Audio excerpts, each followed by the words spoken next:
guys, balik lagi bareng gue Aryo J. Kristiadi, tentunya masih di channel Glory Construction, dimana kita membahas seputar dunia konstruksi. Oke, jadi hari ini gue bakalan jelasin ke kita semua tentang daya dukung aksial tunggal, atau yang biasa kita sebut itu single pile. Nah, tanpa basa-basi kita langsung masuk ke video penjelasan. Oke, jadi kita masuk ke video bagian yang penjelasan, dimana daya dukung aksial tiang tunggal atau yang biasa kita sebut dengan single pile itu dapat diperoleh melalui 3 cara. Yang pertama itu pelaksana uji beban atau loading test, yang kedua itu adalah perhitungan berdasarkan analisis statik, dan yang ketiga itu adalah perhitungan berdasarkan analisis dinamik. Nah, bisa kalian lihat rumus di sini.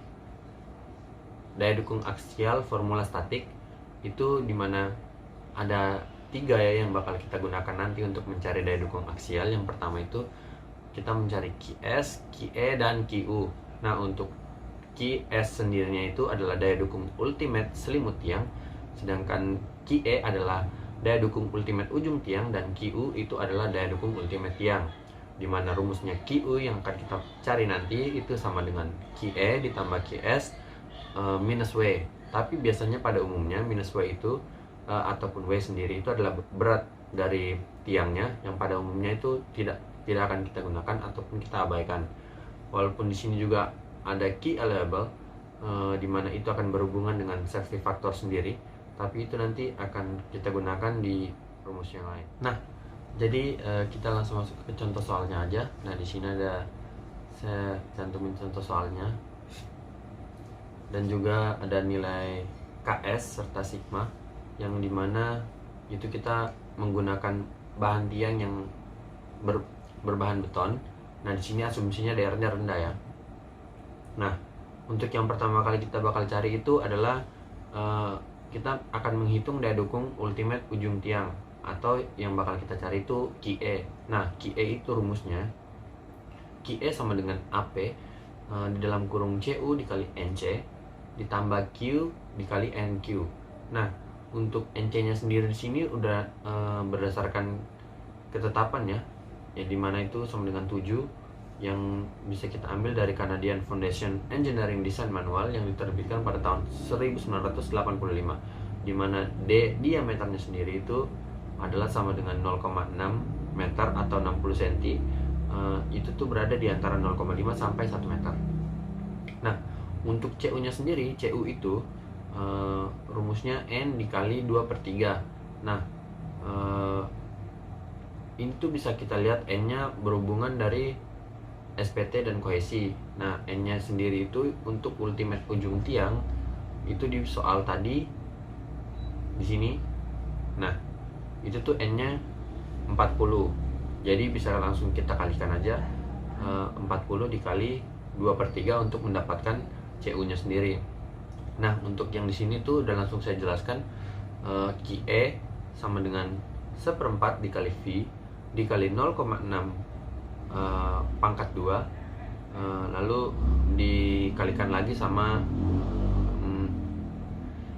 NQ nya, dimana CU nya itu 2/3 dikali 40 dikali 7 meter. Nah, untuk hasilnya QE didapati 52,7. Jadi kita masuk ke bagian yang pertama. Untuk lapisan 1 itu dia bisa kalian lihat di soal lagi. Nah, dia itu tanahnya tanah lempung ya, dimana kalau tanah lempung untuk mencari QS-nya atau selimut tiangnya itu P dikali delta L dikali alfa dikali CU. Nah, untuk diameternya yang 0,6 meter itu alfanya pun 0,55. Itu sudah menurut Rees and Wright. Koefisien untuk tiang bor atau bor pile itu adalah 0,55. Sedangkan CU nya itu sama rumus, yaitu N dikali 2/3, dimana di soal ini itu 5 dikali 2/3. Nah, hasilnya itu 3,33 ton meter persegi. Nah, untuk QS nya sendiri bisa kita masukkan di sini, PD dikali 6 meter dikali 0,55 dikali 3,33 ton meter persegi. Nah, setelah angka-angka dan rumusnya setelah kita pakai, kita dapati QS 20,714. Kita masuk ke bagian yang kedua, lapisan kedua untuk mencari daya dukung selimut tiang, yaitu dimana gamma air 1 ton meter kubik. Oke, jadi yang untuk pertama kali kita cari di lapisan kedua ini tuh tegangan efektif dikali delta L. Nah, rumusnya sendiri itu sama seperti mencari luas segitiga, yaitu setengah dikali alas dikali tinggi. Yang dimana langsung kita masukkan aja di sini penjelasannya, setengah dikalikan dengan gamma dikali H ditambah dengan gamma absen dikali H dikali dengan 6 meter.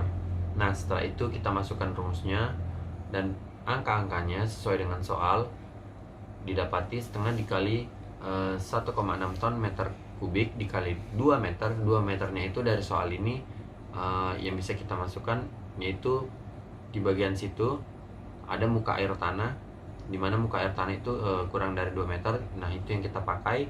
Lalu kita tambah lagi dengan 1,65 ton meter kubik dikurangi dengan gamma air yang tadi yang 1 ton meter kubik, lalu kita kalikan dengan H nya 7 meter, lalu kita kalikan lagi dengan 6 meter. Nah, setelah itu setengah dikali dengan 7,75 ton meter persegi dikalikan dengan 7 meter lagi. Nah, lalu kita dapati hasilnya tegangan efektifnya yaitu 27,125 ton meter. Nah, setelah kita mencari tegangan efektif tadi, kita masih masuk di bagian lapisan kedua, yaitu kita mencari QS. Nah, bisa kalian lihat rumusnya di sini. Nah, jadi kita tinggal memasukkan angka-angkanya saja langsung, dimana VD dikali 1, satunya itu dari KS yang tabel yang di sini. Nah, setelah itu kita kalikan dengan tan 2/3 dikali 43 derajat sudutnya, ya, terus kita kalikan lagi dengan tegangan efektif yang telah kita cari sebelumnya. Nah, setelah itu kita dapati hasil QS sama dengan 27,954 ton.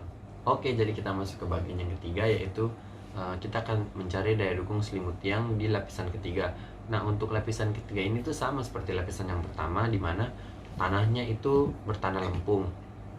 Jadi kita mencarinya pun dengan cara yang sama seperti lapisan 1, di mana QS itu P dikali delta L dikali alfa dikali CU. Nah, untuk diameternya sendiri itu 60 cm, yang lalu kita ubah ke meter, di mana hasilnya itu 0,6 meter. Lalu alfanya pun sama 0,55 berdasarkan Reese and Wright coefficient untuk alfa pada tiang bor itu 0,55.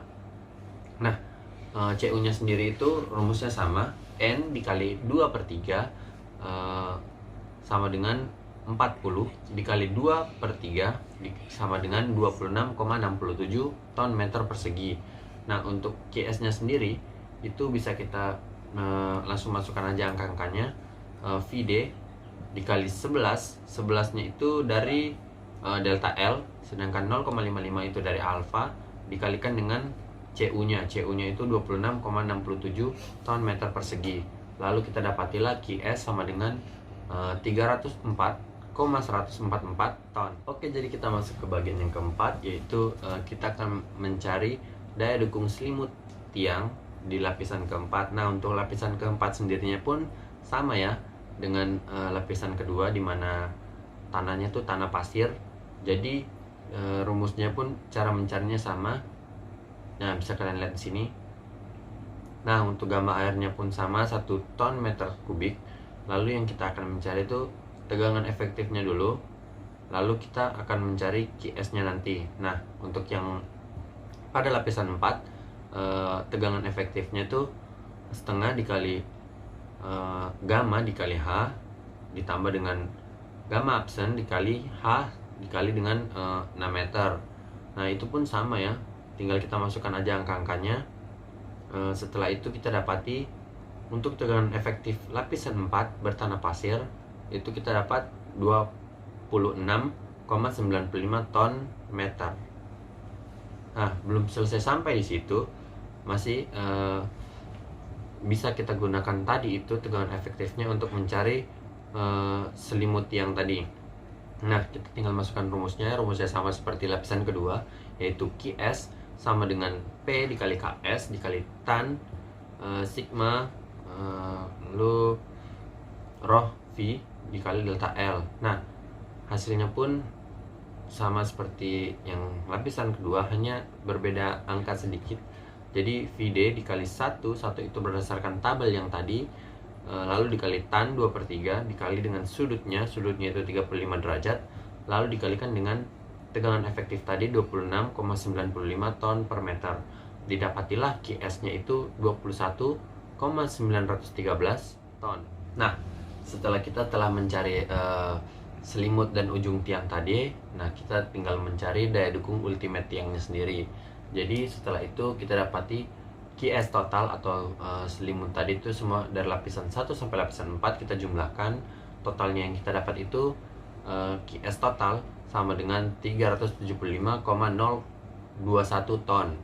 Nah, untuk rumus dari QU atau daya dukung ultimate tiang itu sama dengan QE ditambah dengan QS total.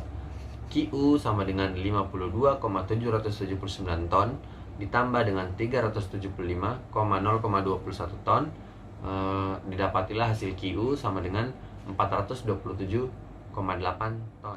Oke guys, kalau kalian suka dengan video penjelasan yang tadi, kalian boleh like, komen di bawah, dan subscribe. Dan jangan lupa juga share ke teman-teman kalian. See you guys in the next video. Bye bye.